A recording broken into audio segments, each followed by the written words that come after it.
to the Chosen Podcast. I'm Jake. And I'm Jess. All right, so we're diving into The Chosen, Season 1, Episode 5. The Wedding Gift. The Wedding Gift, yeah. And you guys, the listeners, you've really gone all out with this one. You've got notes and analyses and summaries. Oh, yeah. A whole bunch of stuff. So this is going to be fun. It is. So it's cool how this episode tackles so much. It's way more than just a miracle. Right? It's definitely more than a simple miracle. Yeah. What I think is really cool about The Wedding Gift is, you know, it takes this setting of a wedding in Cana. Right. To kind of explore these deeper things like faith and social pressure. And of course, it's where Jesus performs that first public miracle. Right. Turning water into wine. Okay, so we've got the wedding, we've got Jesus, we've got the miracle. But before we get into like the nitty gritty, I'm kind of curious. Yeah. Why is everyone making such a fuss about the wine? Oh. Like I get it's a party. Yeah. But is there something more to it than that? Oh, there's definitely something more to it. Okay. It's, you know, ancient Galilee. Oh, right. And in the Jewish tradition, wine wasn't just a drink. It was deeply symbolic, you know? Oh, okay. And you got to remember, these weddings, they were these huge celebrations. Okay. I mean, they could last a whole week. Wow, okay. And so running out of wine, I mean, that wasn't just a party foul. Right. That was a major social faux pas. Oh. It brought shame on the families involved. Wow. So it's like, imagine the caterer forgetting the cake at a modern wedding, but like times 10 worse. Exactly. Wow. Yeah, it was all about honor and reputation.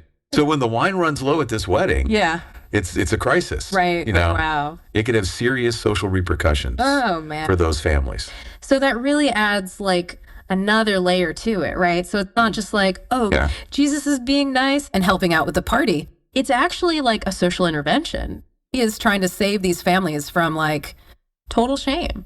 It's really fascinating how they use that seemingly simple detail to just add so much weight to the story. It really does, yeah. And speaking of weight, did you notice how often Jesus says, "My time has not yet come"?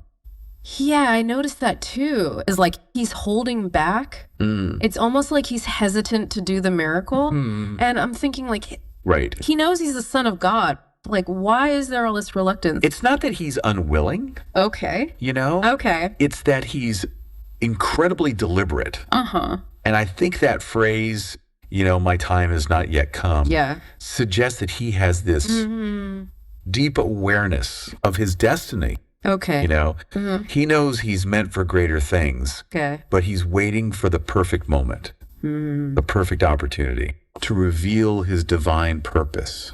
So it's not just about turning water into wine. It's about timing. Yeah. It's about purpose. Yeah. He's orchestrating something much bigger than just like solving this party problem. Yeah. Yeah. It's like he's carefully unveiling his power. Right. You know, revealing his true nature. Right. Bit by bit. Yeah. And as he's doing that, you really see how it's impacting the people around him. Yeah. And I think it's really interesting to see how different characters respond to him. Yeah.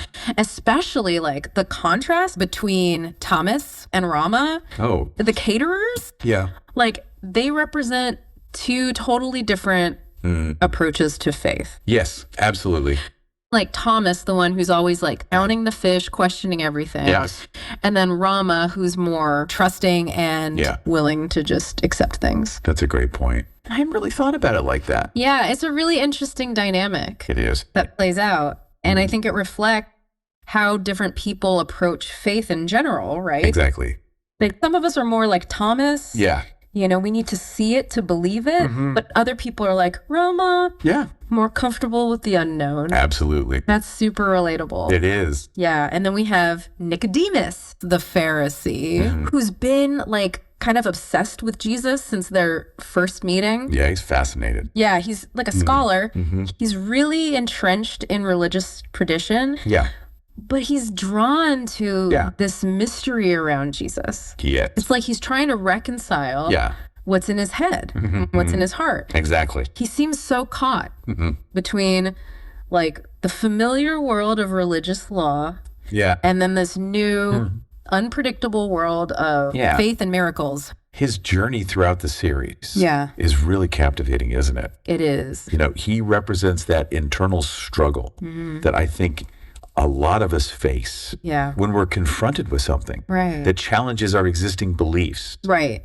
He's drawn to Jesus. Yeah. But he's also afraid of what it might mean to fully embrace this new way of seeing the world. It's like he's trying to fit a square peg of faith into the round hole of his logical mind. And it's not an easy fit. Yeah, right. But his journey is a reminder that sometimes encountering the divine forces us to re-examine the things we believe in and wrestle with that tension between what we know and what we're just starting to understand. I feel like this episode is proving to be so much more than just a wedding and some wine. Absolutely. It's about faith. It's about doubt. Yeah. It's about social pressure, this clash between old and new. Yes. And we haven't even gotten to the miracle itself yet. Right. And we can't forget about the symbolism embedded within the story. Yeah. The turning water into wine. Right. It's not just a party trick. It's a powerful metaphor. Yeah. Hinting at something much deeper. What do you think it represents? Well, I'm seeing a lot in my notes about transformation and abundance. Yeah. Like he's taking something so ordinary, something as basic as water, and transforming it into something extraordinary, something that brings joy and celebration. Exactly. You're picking up on some really crucial themes. Okay. It speaks to the power of divine intervention. Right. That idea that God can take the mundane and elevate it, infuse it with something greater. Yeah. It's a hint at that spiritual transformation that Jesus brings, Okay. A transformation that goes beyond the physical realm and touches the very core of our being. And speaking of transformation, there's this one detail that really stood out to me.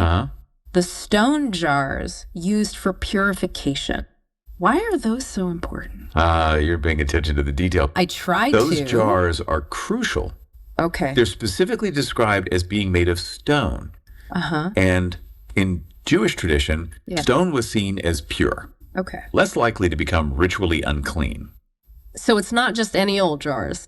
It's these special stone jars that hold this deeper meaning of purity and ritual cleansing. And that choice of stone jars adds another layer of symbolism to the miracle. It's not just about providing more wine. It's about a deeper spiritual cleansing. Right. A transformation from the ordinary to the extraordinary. Yeah. From the mundane to the sacred. It's incredible how much thought. I know. And detail the writers have woven into this. Like every element, from the wine to the jars. Is imbued with meaning. And it really invites us to look beyond the surface. It does. And delve deeper into the story. And speaking of looking beyond the surface, we can't forget about John the Baptist. Oh, yeah. He's physically imprisoned, but his presence is still felt throughout the episode. Yeah. I noticed you had quite a few notes about him. What are your thoughts on his role in the wedding gift? He's a fascinating character. He is. Because he's stuck in prison, but his voice still resonates, especially when he's talking to Nicodemus, and he's like this unwavering beacon of faith. And I think it's so interesting how he's frustrated by Nicodemus's doubt, and he keeps urging him, make straight the way for the king. Such powerful words. They are powerful. He's basically saying, wake up. Something extraordinary is happening.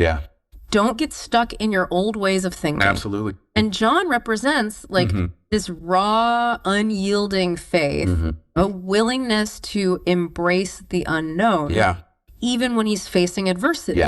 Which is a huge contrast to Nicodemus, it is. Who's still struggling to reconcile his intellectual understanding, the evidence of miracles right in front of him. Right. It's like John is saying, stop overthinking it. You know? Open your heart. Let faith lead the way. And his character seems to represent that kind of radical acceptance that Jesus embodies this shift from rigid adherence to the letter of the law to a more profound, heartfelt faith. And that shift, transformation of the heart, seems to be like at the core of the whole episode. We covered a lot, but we haven't even gotten to the actual miracle itself yet. But we've talked about the social significance of wine, the symbolism of the stone jars, these contrasting characters, their approaches to faith. This episode is just layered with meaning. Oh, it is. And I'm really starting to see why this is considered such a pivotal moment in Jesus' ministry. It's this rich tapestry of symbolism, social commentary, spiritual exploration. It really is. We've only just scratched the surface. Yeah. So before we delve into the miracle itself, what's resonating with you most so far? What's sparking your curiosity? All right, we're going to dive even deeper into the heart of the wedding gift. Okay. Right after this. Okay, so let's rewind back to that wedding feast. Okay. Everyone is celebrating. Music's playing. Food is flowing. Yeah. And then, they hit a snag. What's that? They're out of wine. Oh, no. And we talked about how that's not just a party foul. Right. It's a big deal. It's a huge deal back then. And it's Mary, Jesus's mother, who first notices the problem. And she kind of like subtly nudges Jesus to do something about it. Yeah. It's interesting. It's not like a frantic plea or anything. No. She just says they have no wine.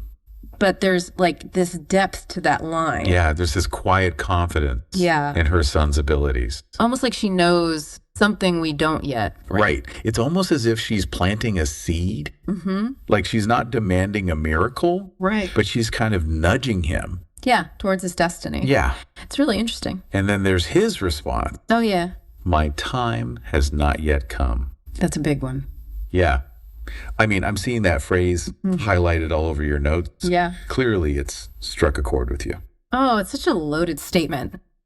Why do you think that is? I think it's because it's not a refusal, but is not a yes either. Right. You know, it's this delicate balance between his human and divine nature. Right. He's aware of his power, his purpose. Okay. But he's also choosing the when and the how. So it's like he's saying, trust me, I got this, but on my own terms. Exactly. Yeah. And Mary, ever the wise mother, simply tells the servants, do whatever he tells you. Talk about setting the stage. It really is. It's like this powerful moment of surrender and faith. You know, she's not just instructing the servants. Right. She's also subtly guiding us. Oh, interesting. The audience to do the same. Okay. To trust in Jesus, even when things seem uncertain. Okay, so the stage is set. Mary has spoken. Yeah. And now Jesus steps in. What does he do? He instructs the servants to fill 6 large stone jars with water. Right. And these jars, as we discussed earlier, they weren't just any containers. Right. They were specifically for ritual purification. Adds this whole other layer of symbolism. I love how intentional the writers are with their detail. They really are. You know, it's not just about turning water into wine. It's about taking something ordinary. Yeah. Something used for cleansing. Right. And transforming it into something extraordinary. And the choice of stone is significant too. Oh, absolutely. What do you think about that? Well, stone in the Jewish tradition represents purity and permanence. It's almost like he's taking something pure and making it even more pure, infusing it with this new divine significance. Exactly. It's not just a miracle. It's a statement. Right. Did you catch that dialogue between Jesus and Thaddeus the stonemason? Oh, yeah. Right before the miracle? It's so subtle, but it adds so much depth. Yeah, you mean where Thaddeus is talking about craft? And he's describing how that first cut into the stone is final. And it sets in motion this irreversible process. It's a brilliant parallel. It is. It really is. It's like that first chisel stroke. Jesus's miracle is this decisive act, this turning point in his ministry. It's like he's saying, this is it. Yeah. Things are changing. And the miracle itself. Yeah. What'd you think? I love how understated it is. There is no like dramatic music, flashing lights. Right. It's just Jesus dipping his hand in the water. And it comes out dripping red wine. And it's so simple. It is. And yet so powerful. I think that's what makes it even more impactful is the subtlety. Right. It's all about that inner transformation. Right. The focus isn't on the spectacle. Yeah. It's on that quiet shift from water to wine. Yeah. And speaking of change, what about the reactions? Oh, yeah. The reactions are interesting. What stood out to you? Yeah. In how the guests responded? Well, first we have the master of the feast. Yeah. Who's completely oblivious. We have no idea. To how that wine got there. Yeah. You know, he tastes it. He's blown away. And he even says it's the best he's ever had. He does. Which is pretty funny. It is kind of funny. Considering it's like miracle wine. Right. It's like he's praising the quality without knowing the source. Yeah. I think it's ironic, but it's also a beautiful illustration of God's grace. You know, it's available to everyone, even those who don't understand its origin. What about for those who do see? Yeah, that's different. Like the servants. Yes. Oh, there's this sense of awe and wonder, confirmation of Jesus's power, a glimpse into his divinity. And the bride's father. Oh, Abner, yeah. He kind of goes through this subtle but profound transformation. He starts out as this kind of stern, status-conscious figure. Yeah. But after tasting the wine, he pauses. Yeah. He turns to his wife and he's like, I know. Is something wrong? It's so good. Chills. You know, right? It's so powerful. Yeah. It's like that sip of wine, that symbol of God's grace, washes away his cynicism and softens his heart. It really does. You know, it's this subtle hint of the spiritual change that Jesus brings. It's a powerful reminder.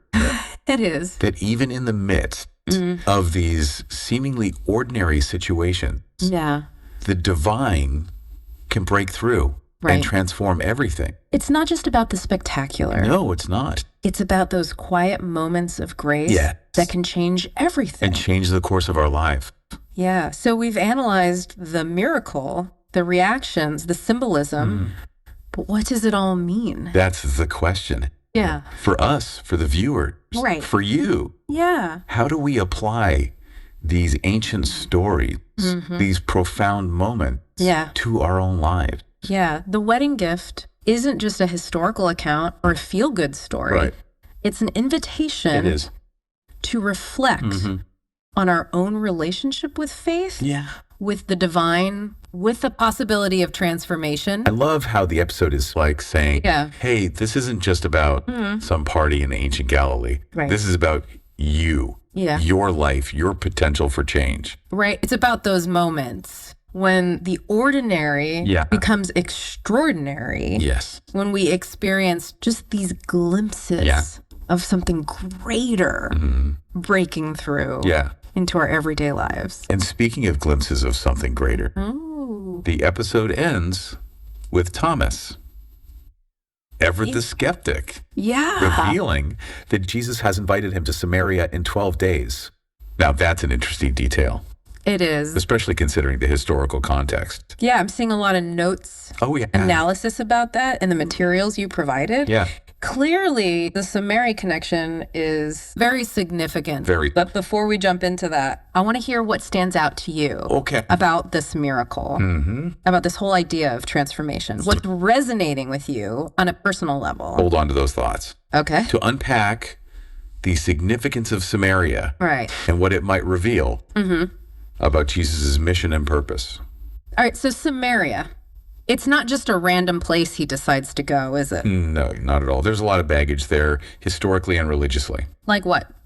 Well, the Samaritans, they were kind of their own group, seen as outsiders by a lot of the Jewish people. Oh, I see. So there was already tension there. Oh, yeah. And it wasn't just about where they lived. They had their own version of the Torah, their own place of worship. Oh, wow. So it added like another layer to the whole thing. Absolutely. And so Jesus, after this miracle, decides to head right into that. He does. Right at the start of his ministry. So it's not just about geography then, is it? No.